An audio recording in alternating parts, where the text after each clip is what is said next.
Sounds good. Oh, good morning. Good morning. I am so pleased to introduce you guys to Bridget Langford. She has come in and literally said, "Okay, I'm going to take this by the horns and we're going to go with it." She started November 15th in 2024, had her first rider December 17th of 2024. She has 14 new riders this year so far, around 10 in pre-licensing right now. She is a recruiting machine. Her husband Bill has joined with her, and she gets to whip him around, which is awesome and fun. But honestly, Bridget has come in, the growth that she has had in her leadership and her humbleness in the last 3 or 4 months has been absolutely amazing. And there's no doubt in my mind that she will be an AO here. So, Bridget, floor is all yours, girl. Thank you, Joe. So, yeah, that's a lot, I think. So, I just want to say good morning, everybody. I'm Bridget Langford. I'm direct to Joe Anderson and Jill Johnson by way of Jim Larson, Jamie Susie and Corey Nienaber, Sarah and Jared Reinecke, Jacob Pogue, and Marshall Whalen. Fair warning, this is my first actual public speech ever, so bear with me, please. So I'm honored to be here with you guys to share a story that's incredibly personal for me, not just about my career, but about just resilience, growth, purpose. A little about me. I come from a big extended family. Actually, my mother was one of eight children, and so just a lot of support growing up. I have one younger sister though. We were total opposites, did not get along at all. Um, I was born in Louisiana, but raised mostly in my lifetime here in Texas, in a small little suburb of Tarrant County, other side of Dallas, called Euless, which people like to tease and call it useless. Not exactly useless, but um, I have a little bit of a country twang sometimes, and I get made fun of, but mostly because I was raised in the city. But I was also every summer, pretty much my whole childhood, I was with my grandparents, far east Texas. So I think that's where I picked that up.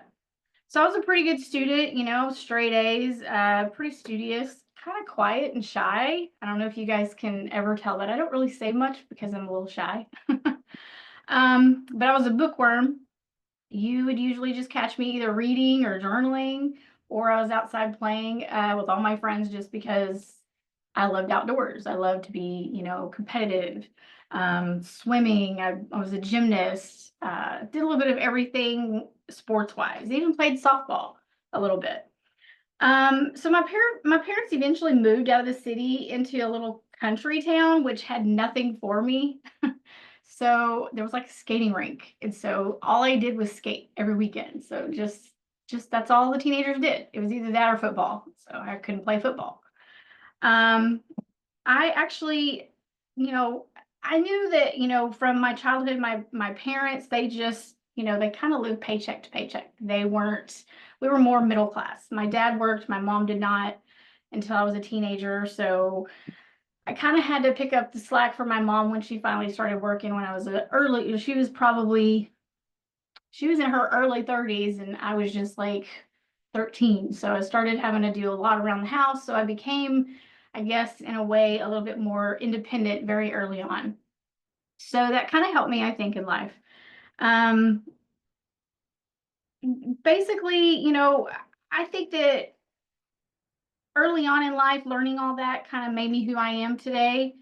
I definitely wanted a career. I knew that early on, just because I knew that I would struggle with no money because my parents were paycheck to paycheck, and I just did not want that life. So I was very driven, had a lot of goals very early on. I wanted to travel, get outside of Texas for sure, just because I'd never really been anywhere.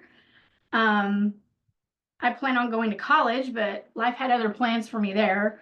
Right after high school, I left that country town and moved to Grapevine, Texas. a pretty big city, not far from Euless, where I grew up.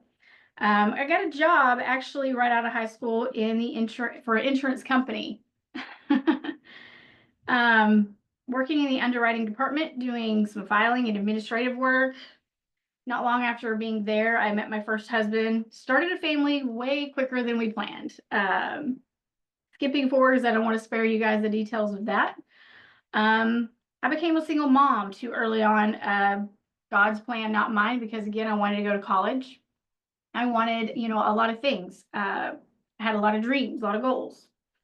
But over 20 years ago, I found myself at a crossroads, a single parent with dreams far bigger than my circumstances. I didn't have a blueprint for success, but I had a strong why. My family and a better life for myself, of course. That became my fuel. So every late night, every early morning, all those days rushing to school. At the time, I was a sixth grade teacher at my son's middle school. I liked that the convenience of that, having the summers off and time with my kids. Um, Having to be both mom and dad was a big struggle. But they had a lot of football practice, games, basketball, band. My youngest son was in everything, it seemed like. So he stretched me very thin. Um, it just was a lot. So every tough decision I ever made was really with my boys in mind.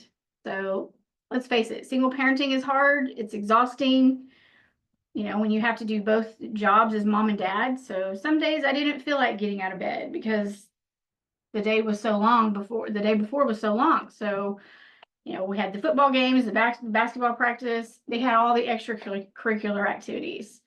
Um, Sometimes I just felt lazy, but I knew I had to, get up, do everything I had to do. I had no choice but, do everything that needed to be done.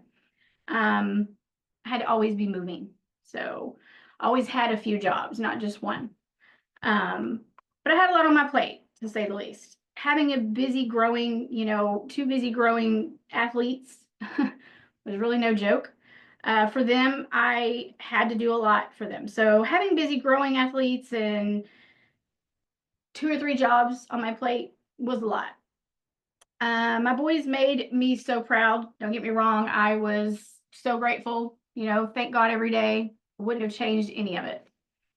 In those early years, I wore many hats. I worked in sales, accounting, business administration, marketing, advertising.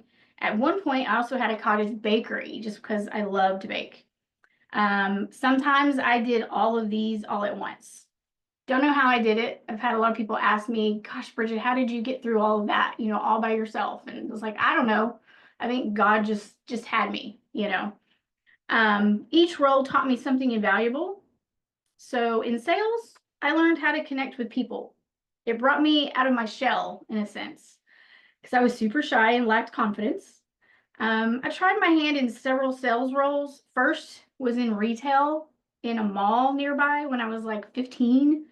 Does anybody remember Merry-Go-Round? It was like a little clothing store. It was crazy. I did not like that at all. Um, and then I upgraded to Cavender's Boot City. Anybody know that one?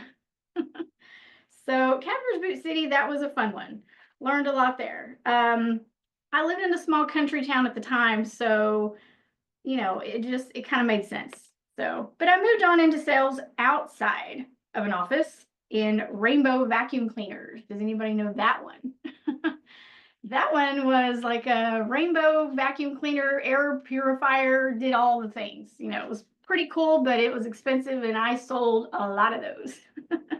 Actually got to get one for myself. So, and then after that, I basically went into another one that was outside sales, Reliant Energy. So I basically canvassed neighborhoods, knocked doors, just trying to get people to switch their provider from whatever to Reliant.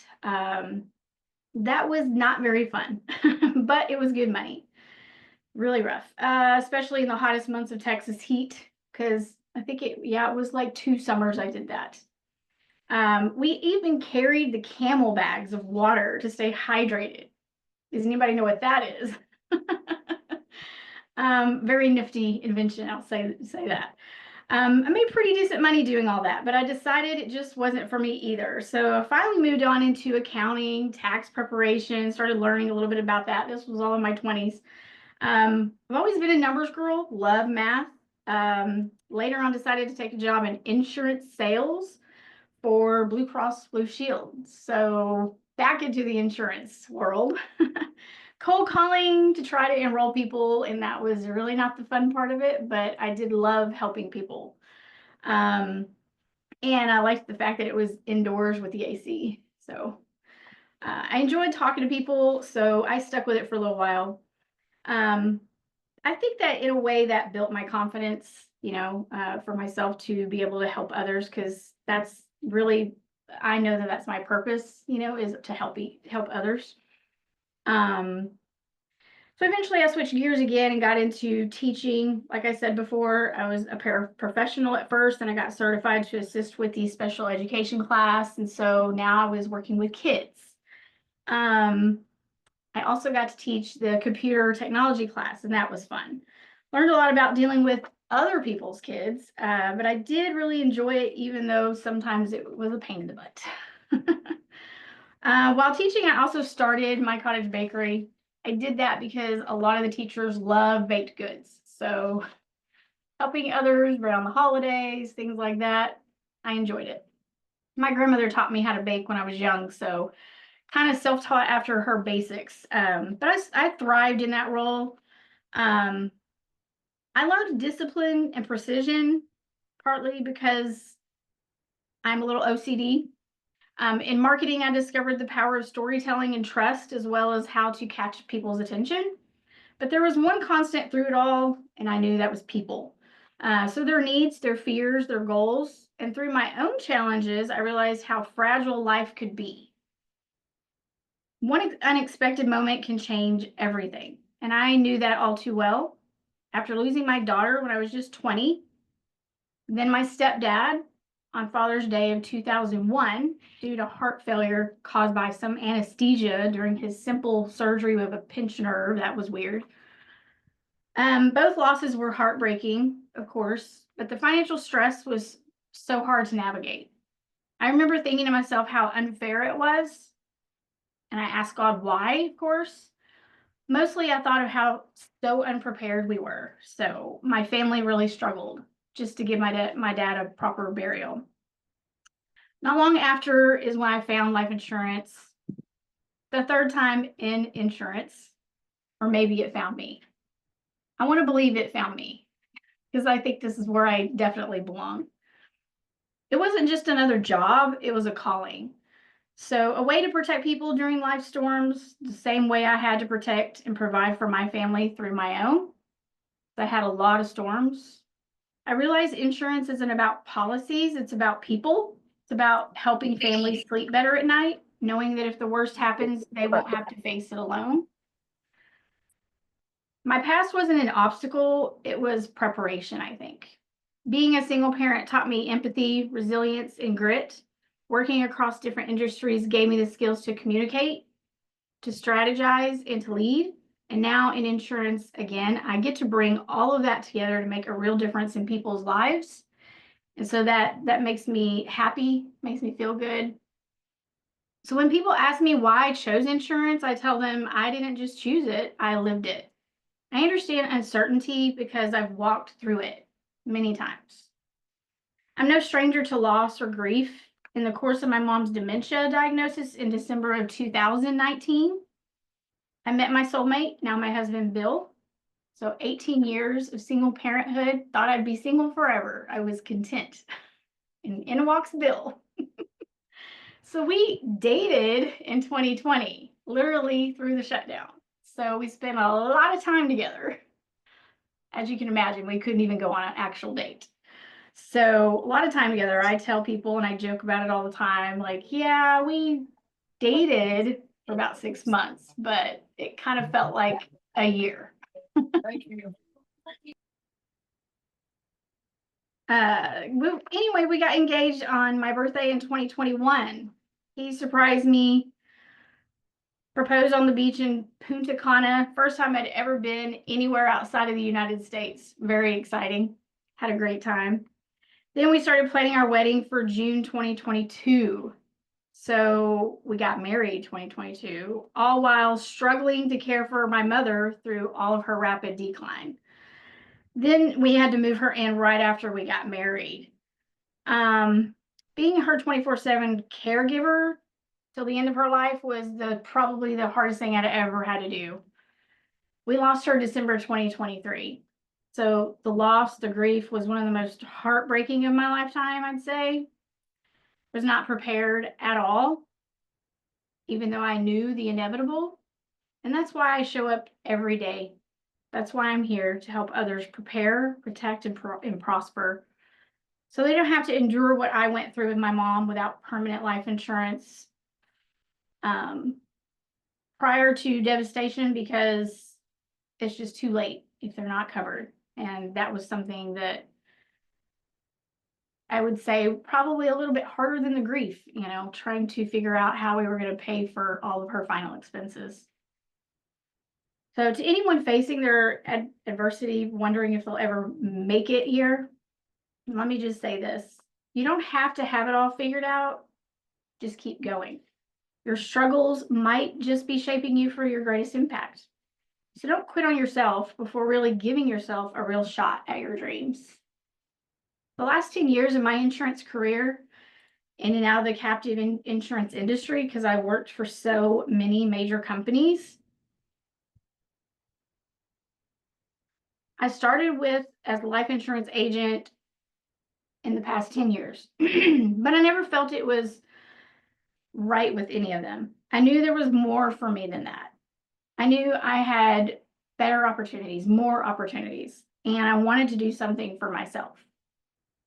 So then, suddenly, in walked Jill Johnson with her shiny Facebook post. Warm market social media actually works. I'm proof of that. I met with her, heard all about Symmetry and all they offer, the opportunity to be independent.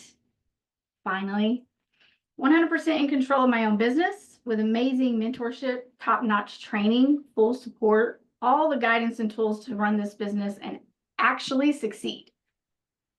It is a lot of work, trust me. The opportunity to make some realistic goals and actually achieve them is the best ever. And the money is super exciting. Because I had never found this high of a starting commission anywhere else, I jumped on it. This opportunity was a huge game changer for me. Jill and Joe were impressive, so informative, and everything just made sense. I felt their excitement, their drive, and knew they truly cared about people and wanted to see me succeed. So when they offered me the chance, I accepted. That was November 15th, 2024. I cannot believe it's already been almost a year. And since starting, I have truly grown in many ways. Along the way, I've set goals, achieved them, recruited a few agents, attended Ignite, dragging Bill along with me, and he was sold. So when they say that conference is a big deal, it really is.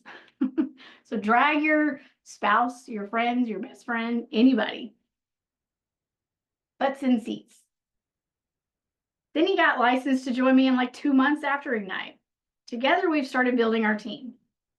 We are the Langford Financial Group, also known, like everybody else says all the time, LFG. I didn't know what LFG meant when I thought of that name. I was thinking of the logo, LFG. Purple is my favorite color, so I did a little circle logo with an LFG on it. When we were at conference in August, walking back to our hotel, there was some guy that had LFG tattooed on his wrist. And he walked up and he was like, LFG. I thought that was hilarious. So it's truly amazing how we can do this business before actually carrying that title of AO, agency owner. That's pretty exciting. I'm currently a team leader and on my way to AO very soon. We now have a total have about 23 agents that are about to be on board. Some are brand new, some in their licensing course, and about 11 writers total. Some of them are consistent and some of them are not, but that's okay. They're all going to learn. And we are still growing. I'm truly excited for this adventure, this amazing career we are building together. I believe anyone with drive, passion, and dedication, and definitely have belief in themselves and the system, can achieve what they desire here at Symmetry. As mentioned by many others before, that's all I got, Jim. Bridget, thank you so much, man. I love Future AO Friday because I love the opportunity for us to elevate new voices, to bring people that have not addressed crowds before, that are learning their story, learning how to shape that, up and coming. And so it's one of my favorite days in here, Bridget. We're so excited for what you and Bill are doing. You did it. You're fanning yourself, and the nerves can come down, and the cortisol can absorb. You did it. Now, Really, really, really great. I love this, guys. Breakout rooms are open. Let me stop this recording.